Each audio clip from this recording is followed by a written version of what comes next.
Greetings, I am Erin Patton, Metaphysical Master in a Millennial Age, and it is my life's purpose to guide you and organizations along an enlightened path. So I invite you to sit comfortably and tune in as I welcome you to the Meta Business Millennial, where we get the real conversations you won't get in the boardroom so that we understand this is exactly the path we need to be on in order to grow, evolve, and thrive.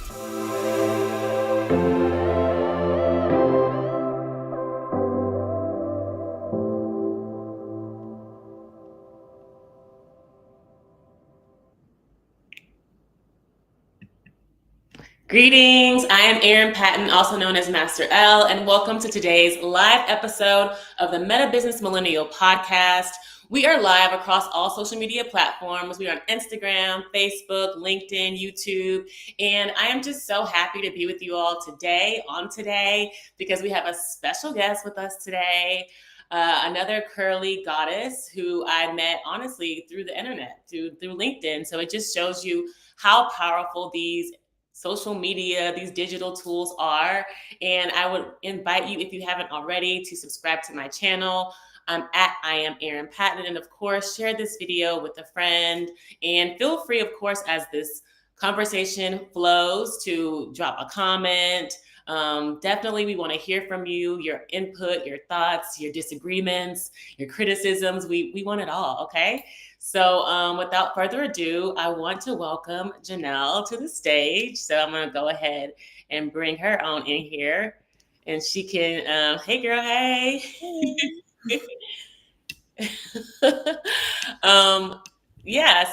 So I'm just so happy to have you with us today. Janel is the founder of a Curly Collective, and she is really on a mission to empower women to wear their hair naturally, no matter what their skin tone, no matter what their ethnicity, no matter what their background. And she does it with events, with community, and so much of our conversation today will really be focused on that. I don't know if you want to share anything else about your background, or anything that you feel like might be relevant, but you're welcome to. I give you the space.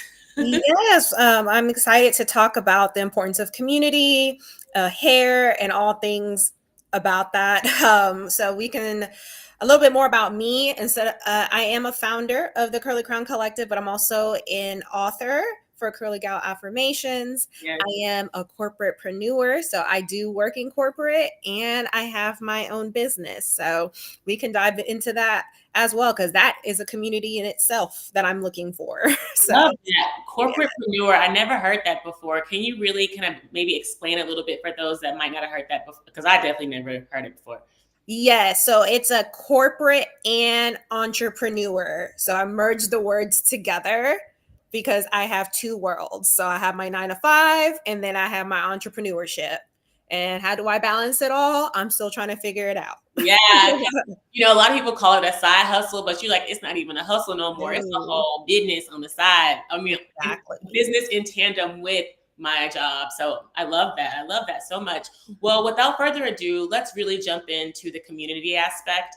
And then we can, of course, talk about the corporatepreneurship and all the other things. But, I wanted to kind of walk through the history of it, because we talked about that too. And I kind of had like pre-conversations. Jill and I've had a few conversations already. And the way community is evolving today, it's beautiful in many ways, because we've gone from this, even in my own lifetime, gone from this very prescribed, if you will, community, like whether it be churches or professional organizations or social clubs. Like when I was growing up in my community, in the Black community in Third Ward, Houston, it was like Jack and Jill or Top Teens, or, the Links or the Deltas, the AKAs. Then you had your Baptist churches, your Catholic churches. Then you had your community centers like the YMCA or, other community centers.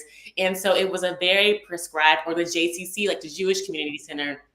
So there were all these prescribed, almost like segregated, communities that existed. And then as we started to grow up, even just in the past 20, 30 years, a lot of that has fallen away. Like, who goes to the YMCA anymore? Like, who goes to these community centers anymore? Like, obviously they still exist, I mean, even with churches, like churches have even tried to like reorient themselves. So I really would love to just kind of hear how your community has evolved and maybe even what community means to you, given that sort of context around the evolution of community in our, short lifetime.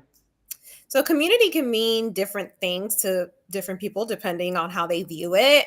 To me, community is people that I can relate to, that share common interests, and it could be just hobbies, it could be hair, it could be dancing, traveling, like just things I like to do. It could be food clubs, book clubs. Like there's so many ways to build community. It can be online, it could be in person. I mean, Aaron, we're a community that we have a in person. So I think it's amazing how, especially You started breaking up a little bit. What was the last name you said, Aaron?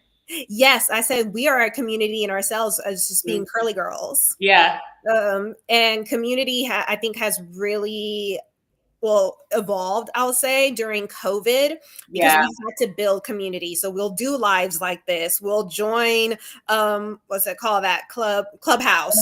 Yes, Clubhouse. There was like the Meetup app. Let's meet up at the park to do like outdoor activities. And personally, for me, I feel like I was always in a journey to find community, just being multiracial and moving around. I always felt different. I couldn't find anyone that kind of looked like me or had same experiences as me. So I took the initiative a few years ago, actually, just to go ahead and start a curly girl club. It just originally started as just meetups with curly girls because I wanted to meet other girls that look like me. And that was really all it was. And I started on Meetup, the Meetup app. For the curly girls, and I just wanted to know who the curly girls were because I knew that's something that we can relate to. Right. I know we're going to talk about this a little bit more because I was like, why was I so curious about I want to be with curly girls? And once I start talking to other curly girls, we all have the same stories. And it doesn't matter the background, your ethnicity, we all have the same problem. And we, for some reason, all think at one point thought our hair was ugly, hated our hair, wanted to straighten it, chemical. I mean, everything you can think of. We all have the same story. Right. And yeah, I feel like I just found my community.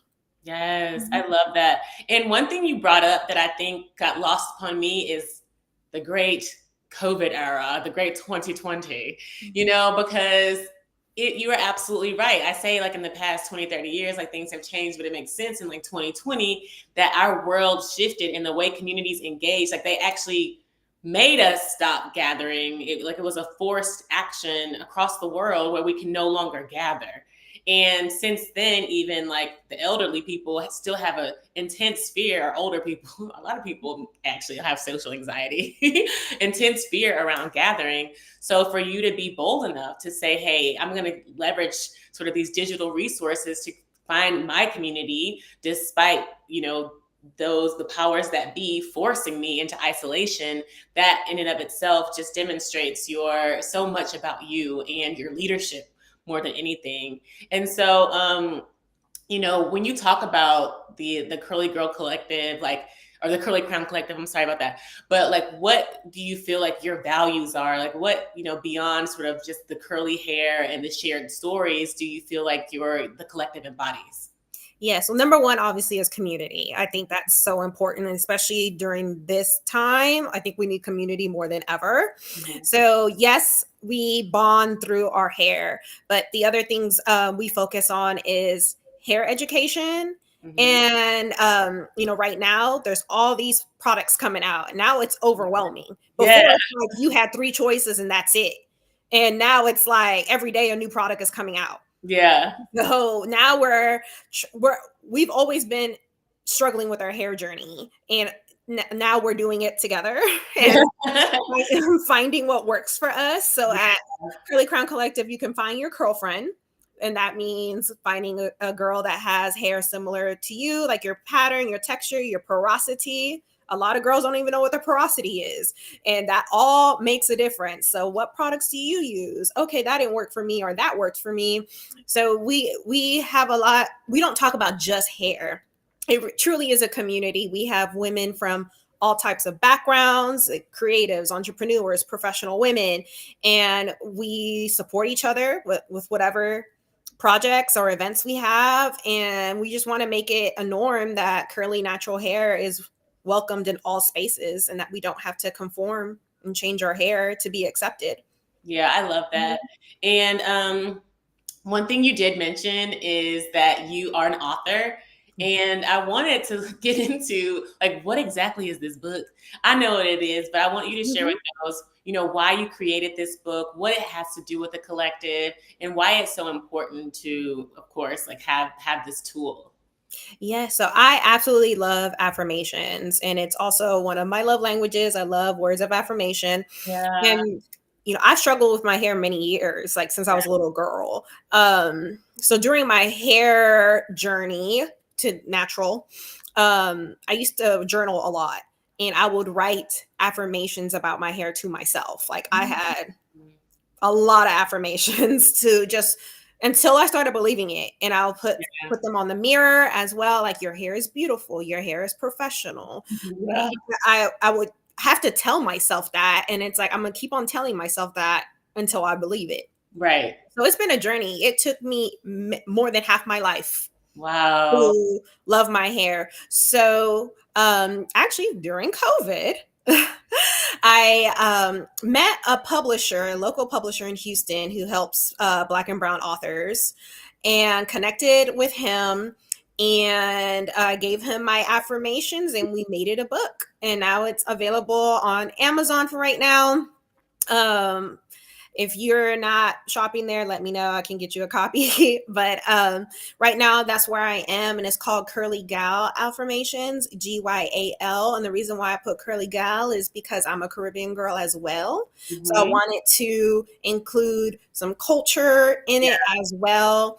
And even if you look through the books, I have a picture of a curly girl in an affirmation, and it will take you through the whole month, 30 days. You can do one affirmation a day, but every image has a different type of woman and different age groups, different skin tones. So I wanted to make sure it represented all the curly girls. And I know this book helps the most is younger girls. Yeah. So it's like I was writing to my younger self. I love that. So the younger girls love it. And then for those women that are actually going through their natural journey and transitioning, I know that period does not feel good. And I was not one of those bold ones that did the chop. But I admire the ones that do. But if you don't do it, if you don't do it, you look a little weird for a little while. Yeah. And do you have the book with you by chance? I do not. Okay. I just was wondering, but even still, it's called Curly Gyal Affirmations. Yeah, so y'all Curly Gyal Affirmations.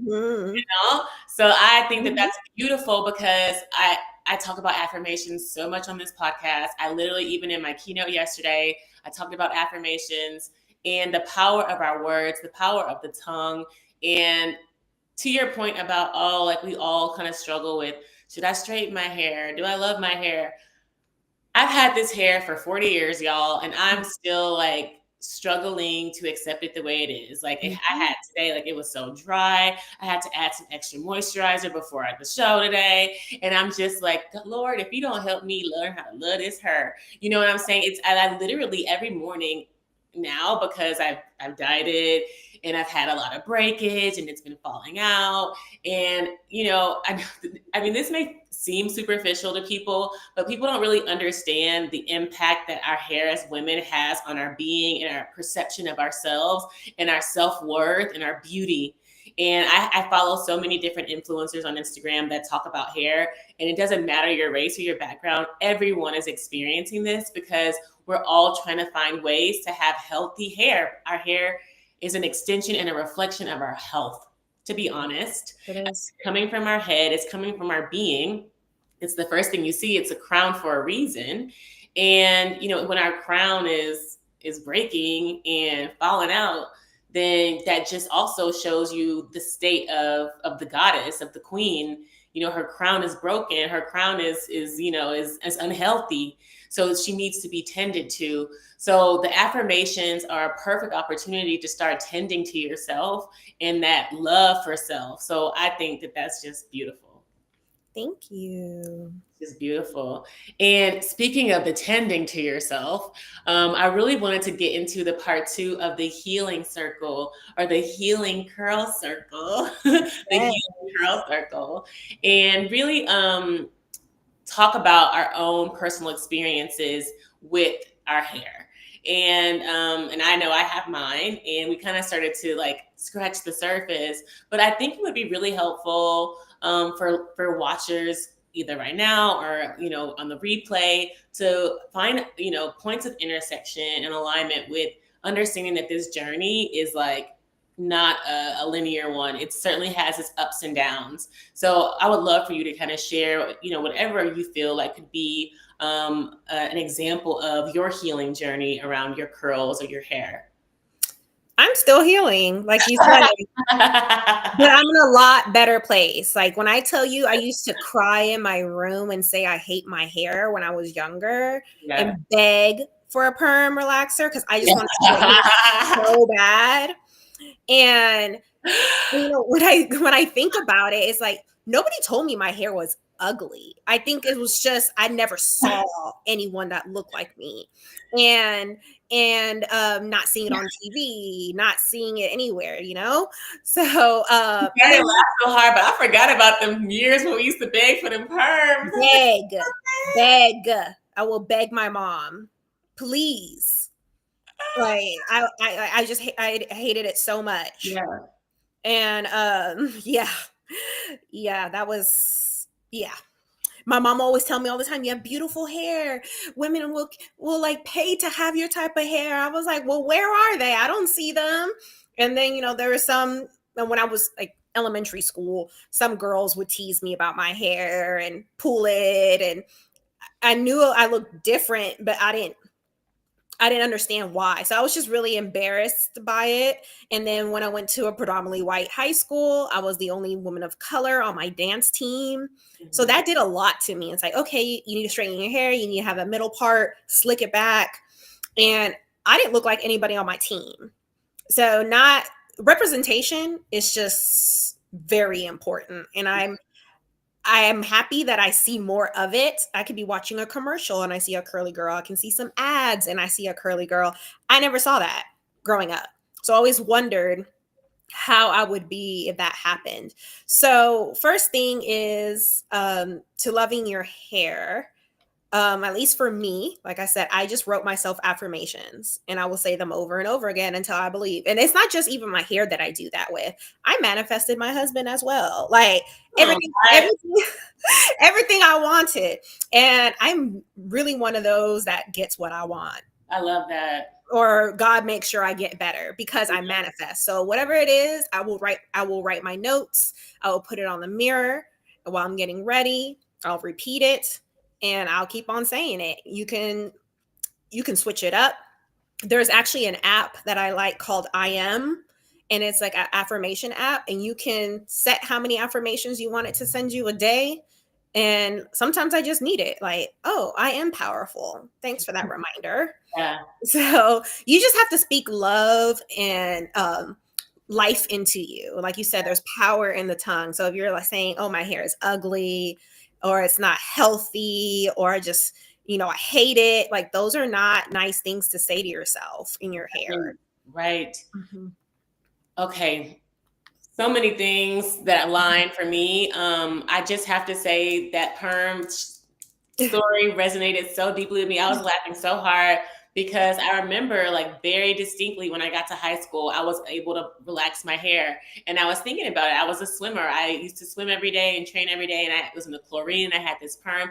And I remember my hair falling out. And I still had a lot of hair. So relatively, it was still a lot. But I remember being so sad that I was like losing my hair, from these chemicals. But I still continued to relax my hair through high school. And then when I got to college is when I started to like consider going natural.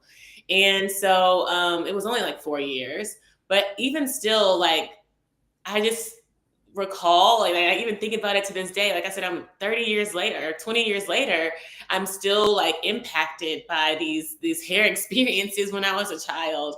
And then by the time I like got to my first job in New York, I've told this story a million times, but in my first full-time job, like, I was told that my hair was inappropriate for the work environment and it violated company policies. So then that began this unpacking and unraveling of identity, because it was almost like, to me, it felt like an attack on my whole like beingness, my blackness, my hair, my cut, like everything about me was just inappropriate and unprofessional. And I had already kind of felt out of place because I didn't have the self-worth. I didn't have the security. What we're kind of speaking to really is a reflection of what I always talk about, is like the victim mind. And when we start to get more in this like manifestor, energy, and this creator energy, then, these kind of experiences, we don't even attract these kind of experiences, first of all. And if they do happen, then it's just like, whatever, and so as we're like moving through like life, like as young people, we're kind of attracting these really negative experiences that really make us question everything about ourselves, our beauty, our worth, our security. And it's incumbent upon us to really utilize these experiences for growth and evolution. And it turns out actually that 10 years after that experience in New York, I ended up creating my own plant-based hair product line because I did the big chop twice. So it was the first time when I was in my early 20s, actually, because I had a really bad hair incident. I ended up getting to sew in. I'll tell a full story here since we're talking about the experiences. And then me and my mom took it out. I had never had it sewn before. She has beautiful hair. She's never even worn a weave.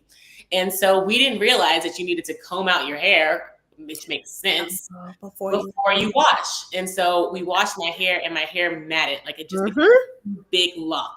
And so we just freaked out and then just cut all my hair off. And so that was like the most devastating fucking moment of my life. I remember I just didn't want to leave the house. I just thought I was ugly. I noticed, even like, this was back when people didn't have shortcuts. Like, probably Halle Berry was like the only person in the world with a shortcut.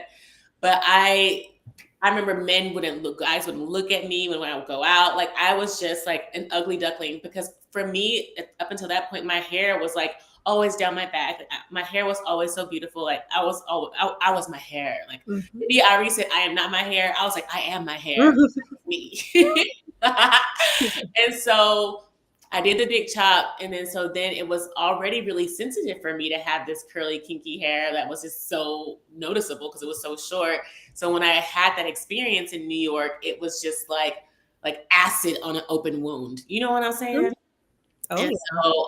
So then, as I started to just like grow from that, and then 10 years later, after I graduated from Harvard, like my Harvard to healing story, I did the big chop again, because after I graduated from Harvard, my hair was so weak. It was so color treated and heat damaged. And I just was also such an unhealthy state, like drinking so much alcohol and eating poorly and just not treating my body well.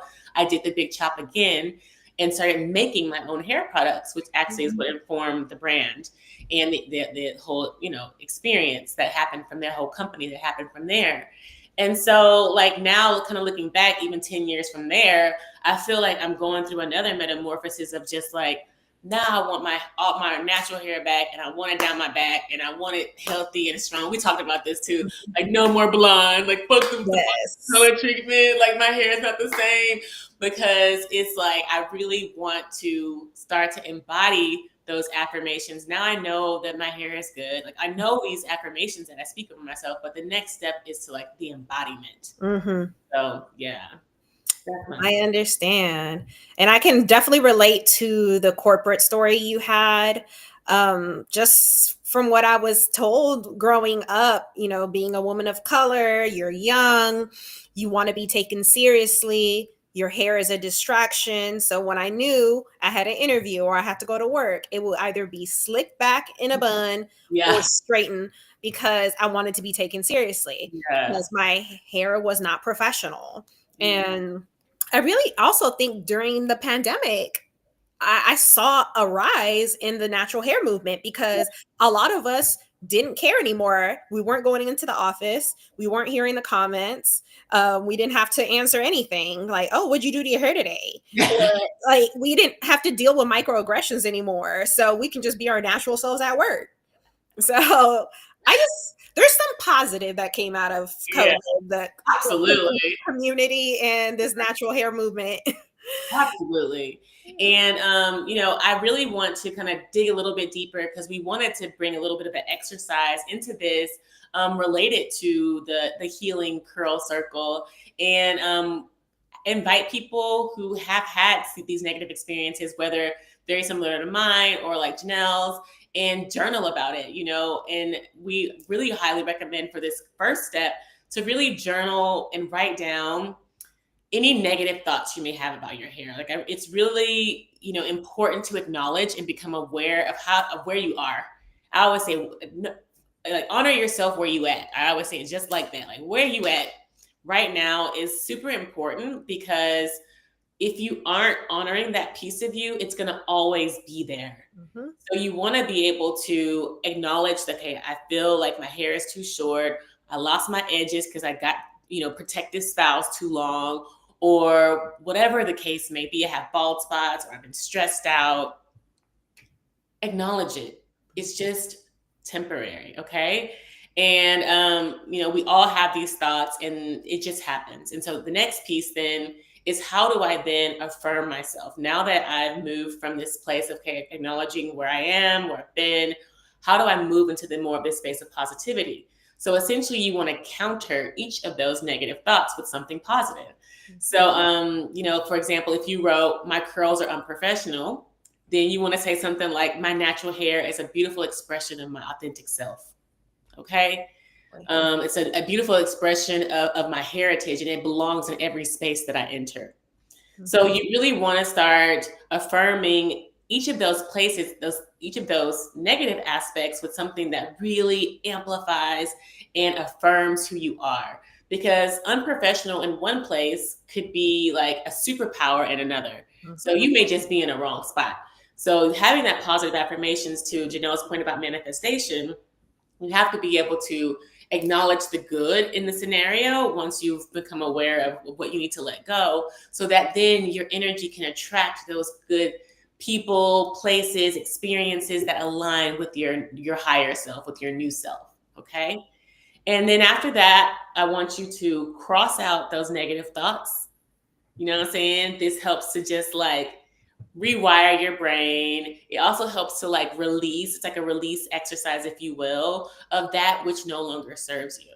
So you want to cross them out while actually speaking your positive affirmation aloud, So like, okay, no, that doesn't resonate. It's not unprofessional. Actually, this is a beautiful expression of me.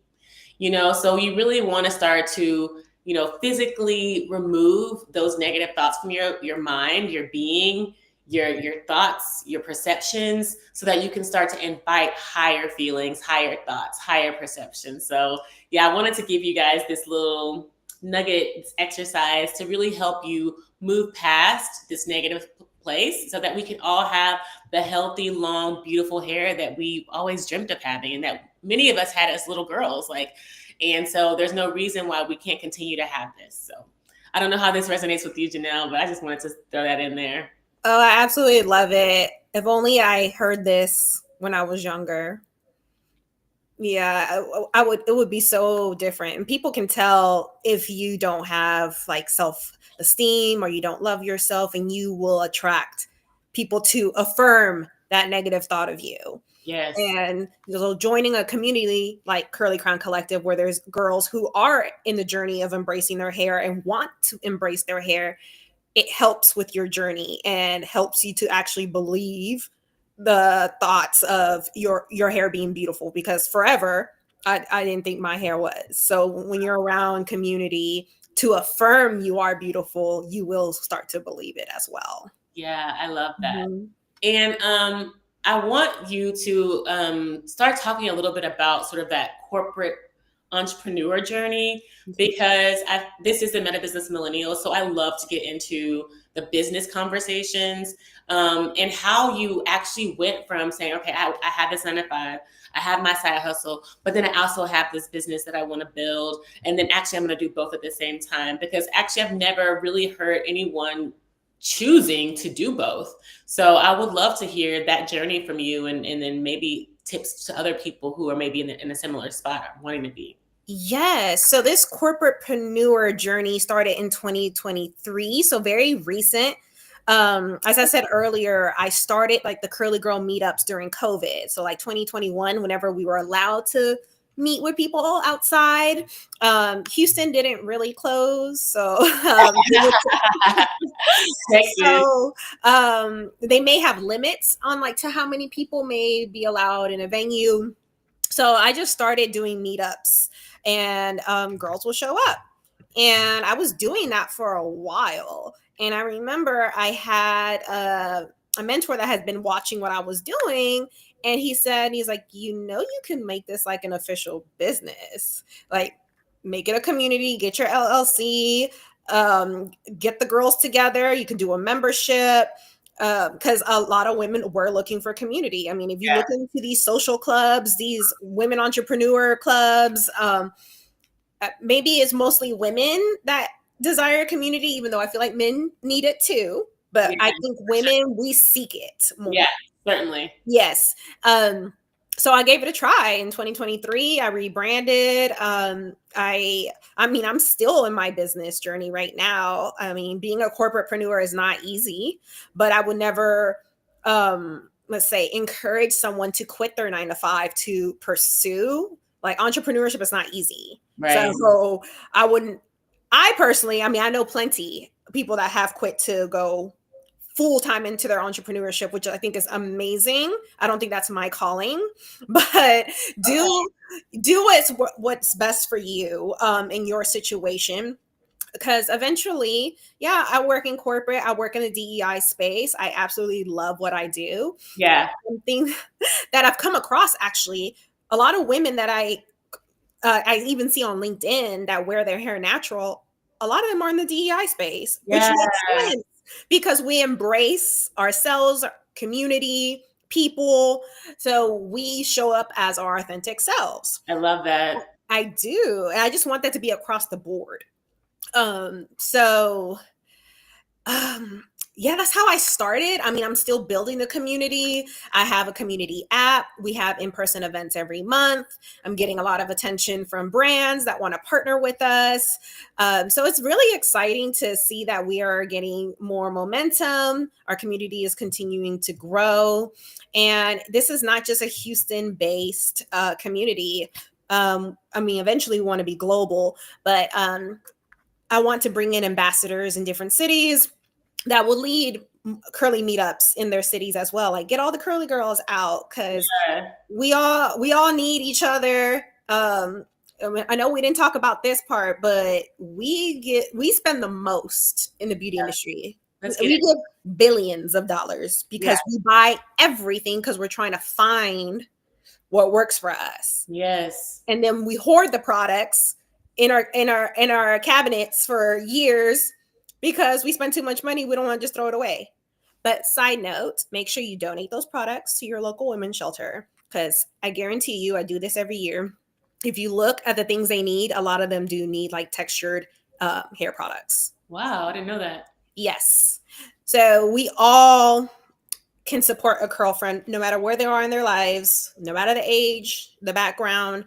So that's what Curly Crown Collective is about, finding your girlfriend.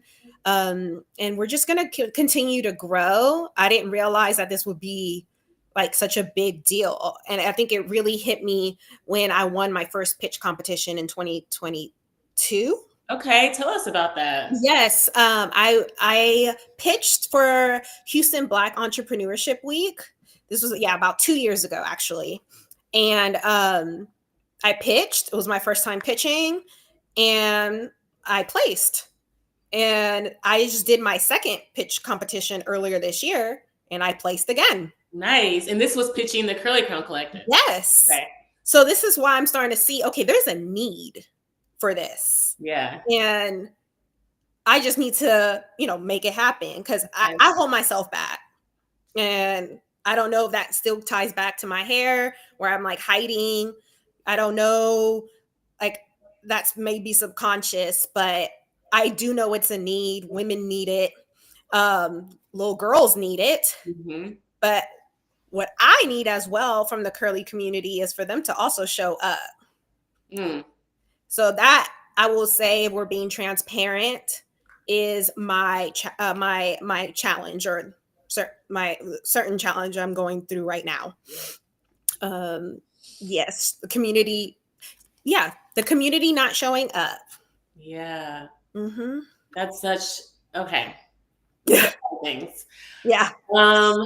We're gonna let's bookmark community not showing up because that's gonna be the next conversation. But I Mm-hmm. really want us to digest everything you shared about being a corporate-preneur Mm-hmm. because essentially, like that is the reality for so many people. Like you want to start this business, yet you don't have the resources to go all the way in. Mm-hmm. So you need to be able, but then you also are doing a 9 to 5 that you're actually aligned with and you can actually show up as your authentic self and you actually kind of enjoy. So why also give that up? So I think Right. that was going to be my next question for you. Like, what is it that you do during the day? But now that it's really clear that, oh, wow, you're in the diversity space, you're in Mm-hmm. the inclusivity space, you're in the belonging space. So it really aligns with what you're doing for your own business.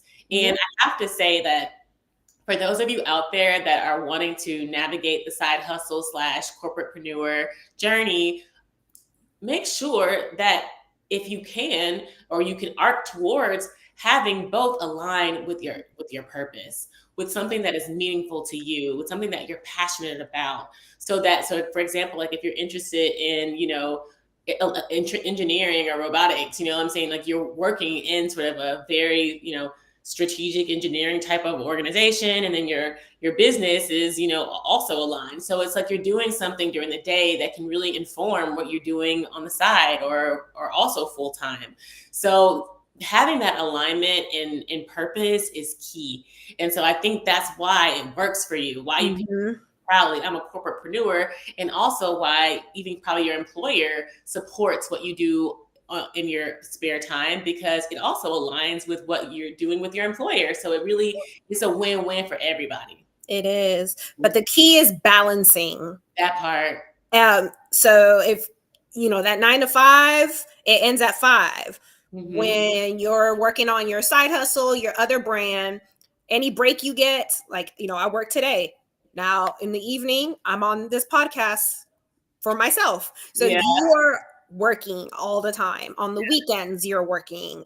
Late at night, you're working. So I know it's not for everybody. It can be very difficult. So I'm not even going to try to glamorize it. Yeah. But yeah, definitely finding a balance and an alignment. But also to keep in mind, make sure your business also is not a conflict of interest to your current job as well. Mm-hmm. Right. Yeah, that could be a problem. That But yeah, as long as like the values are aligned, sometimes your job just pays the bill and funds your dream. And you work on it until you feel like you're ready to leave. Mm-hmm. Or you can continue both. Yeah. So yes, but like I said, I will never encourage someone to quit your job. Like Yeah. that's actually not. I honestly am so grateful that you mentioned the balance, because that's the piece too that I feel like gets a lot of people in trouble. Yep. Is that they're up too late working on one thing, and then they're sacrificing over here, and then they're detracting from being a mom or being what other aspects of their lives.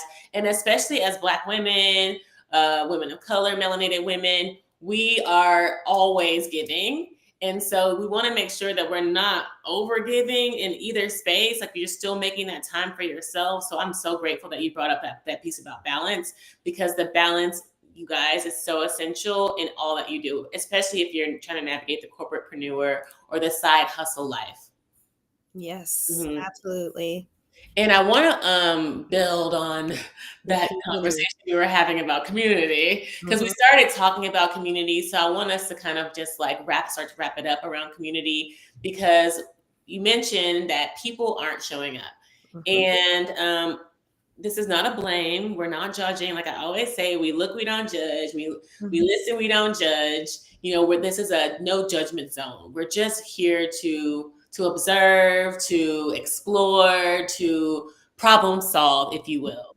So right now, I too feel the same, pain, if you will, around wow, people are not showing up for themselves because this is an Mhm. opportunity for support, for resources, for growth, for evolution. And it's almost as if people are resistant, like, no shade to what's happening in the mainstream world, but people are running to buy concert tickets, Exactly. running to buy products, running to buy movie tickets. And these people don't give a fuck about you or Okay. what you fucking going through. You know Mhm. what I'm saying? So it's just like, how do we continue to be trapped in this vicious cycle of consumerism and wanting to like be seen and on the scene and in these places, which is a lot of fun. Like I do this too, but like you said, there's a balance. Like there's also a need for a community and teaching and feeding into ourselves and our soul that is not appreciated or not valued enough in our groups in our You said the right word. It, a lot of people do not see the value. And I think that's the core issue. Yeah. And I mean, I've heard it before where some women are just afraid to show up, or they think they might be judged, or whatever emotions. But I guarantee you, every time somebody bets on themselves and they come, they love it. Like, why was I holding myself back? We are the ones that hold each other back. I mean, yourself back. And that's why I wanted to build this community, so we can stop being so small minded and stuck in whatever cycle, and not growing from that. I mean, once you get in community, I don't know how to explain it. I remember when I went to my first Curly Girl meetup, and this was many years ago. That feeling, I cannot explain seeing so many women in one place that look like me. I have never seen that in my life. Yeah. And this was your meetup? No, this was a meetup many years ago. I don't even remember who was hosting it. I want to say it was a car brand. Like, it wasn't like a curly. I don't know. I don't remember how it happened. But to this day, I'm still friends with some of the girls I met there. And this was like, what, 2017, I want to say. Mm-hmm. But I could not explain the feeling, because I was like, wow, this many curly girls out here. So I just, yeah, like I said, you just got to bet on yourself and show up, because I can't tell you until you experience it yourself. Yeah. Value. Okay. So Mhm. then how do we better communicate value for self? And this is essentially what I'm doing on this podcast, y'all. Mhm. Yep. I'm really just like pouring out my heart and my soul every week, sharing sort of like my pitfalls, like we did today, with sharing our negative experiences, our horrible experiences, and how we overcame them through the healing work or the positivity work or the manifestation work, the connecting with soul work, the God work, and in order to make our lives better, like Janelle so beautifully and amazingly attracted her husband. I'm still on this journey to attract a husband, in the meantime, I'm loving myself. I'm pouring into myself. I'm pouring into those around me until I get there. Mhm. And this is something that it is my greatest wish and hope and desire and prayer for you watching and for those who are listening, and that we all are able to prioritize this work for ourselves. Like, this is going to make not only the quality of our lives better, but the quality of the world that we live in better. Mhm. And so yeah, I just had to talk about that.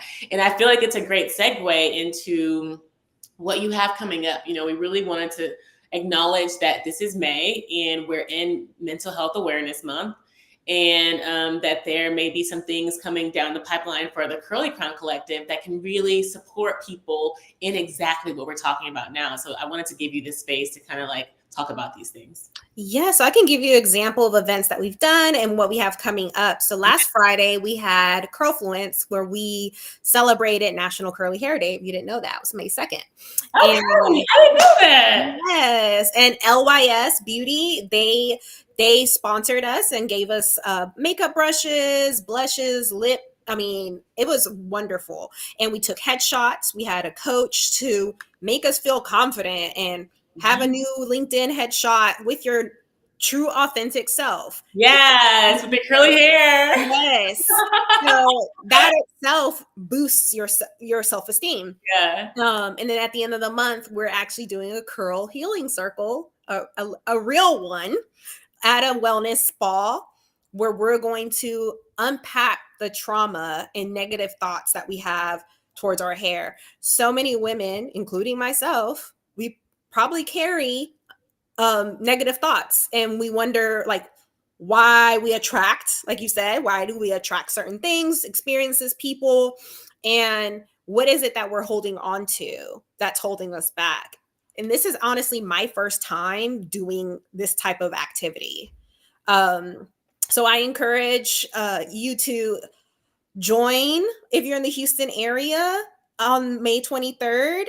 You can connect with me and I will give you the information. And I mean, if you can find a wellness, I know, Erin, you might be able to do this too, ways to unpack, whether it's through therapy. Therapy has helped a lot. I will tell you that. Coaching has helped a lot. Yeah. Surrounding yourself, yeah, with people like that are committed to growth, that are committed to community. I think it makes a huge difference. So yes, continue to show up for your community. You can join my community as well, Curly Crown Collective, on all socials. And yeah, together we're gonna go through this natural hair journey and embrace our curls. I love that. So you already had an event last week, and then you have that one coming up May 23rd, where you're going to be having sort of just like what we did, a healing curl circle in Houston. So I think that's a beautiful opportunity, and no shame in this plug, but she's absolutely right. You can work with folks like me, mentors, coaches, who can support you in that self-worth, self-love, self-actualization journey. I'm actually launching what we're calling the Soulful Accelerator. So it's an acceleration of your soul journey. So you can be full of light, of love, and all those amazing things and energy, growing your energy so you can change your life. And my Soulful Accelerator, it's a 7-week program. If you're one of the first 20 to sign up, you will be live with me in person every week for those 7 weeks. And it's a beautiful opportunity to really explore not only the emotional aspects of your life, the spiritual aspects of your life, but most importantly, the professional aspects of your life. So it's all integrated and really supporting you in building your 7-figure empire. And that Soulful Accelerator launches June 2nd. And I will probably have it linked in the show notes, but the website is upgrade.erinpatton.com. So it's really easy. You want to upgrade your life, you hit me up. Okay. Yeah. So I was wondering if you had anything to close us out with. Maybe you want to recite a few affirmations or leave us with some words of wisdom before we leave the show. Yes. So one of my favorite affirmations is God took his time creating every curl. So that tells me I'm so precious and every curl is going to be a different texture. We all have some type of mess, but we're still loved no matter what. We're not going to ever be perfect, but we're still loved. We're still valued. And I mean, I don't know if everybody believes in God, but whatever you believe in, like whatever makes you, strong, believe that. And speak love to yourself. Speak love to your hair. And let's just all say that together. God took his time making each curl. God took his time making each curl. God took his time making each curl.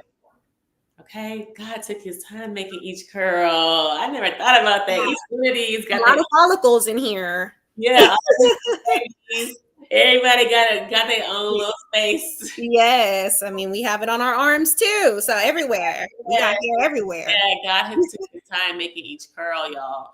And so I think that's a beautiful way to end the show. If you can just remind the folks how they can find you and the Curly Crown Collective before we leave. Yes, we are on Instagram, Facebook, and LinkedIn, Curly Crown Collective. You can connect with me, my personal Instagram, Janel.Danza, as well as LinkedIn, Janel Caminos, my professional name. And yes, I'm merging my worlds together. But yes, connect with me, send me a message, stay in touch. And if you're interested in leading your curly community in your city, let me know. I love that. I love that. Well, thank you so much, Janelle. This was such a beautiful conversation because it kind of reminded me of where I'm coming from with my hair journey, where I'm going with my hair journey. You guys, I'm relaunching my hair products this year, Raw Beauty. Stay tuned, and I have just been, learning how to love myself. So I am so grateful we met. I'm so grateful for you, girlfriend, girl goddess, friend, all the things. And for all of you guys who've tuned in or are listening to the playback, this is a space where we invite all of the conversations, all the voices for beautiful, loving, and knowledgeable women. And that's just my acronym for Black women, for all beautiful, loving, and knowledgeable women. And if you want to learn more about me, about what I'm doing, you can follow me at I am Erin Patton across social media. I have my website, erinpatton.com. And of course, the Meta Business Millennial. We are live every week, Meta Business Millennial podcast. And if you miss it, you can catch the replays on any podcast platform. Okay, you guys? And I wish you all a very good night. It has been such a pleasure and honor. Much love and light. Peace.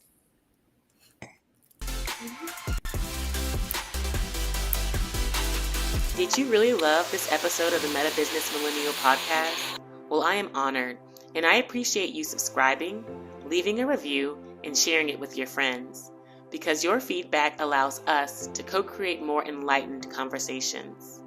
And if you're interested in growing your soul now, head over to my website, erinpatton.com, to find all the show notes, links, and free resources to get your energy activated today. In the meantime, stay bright, my friends. Much love and light. Peace.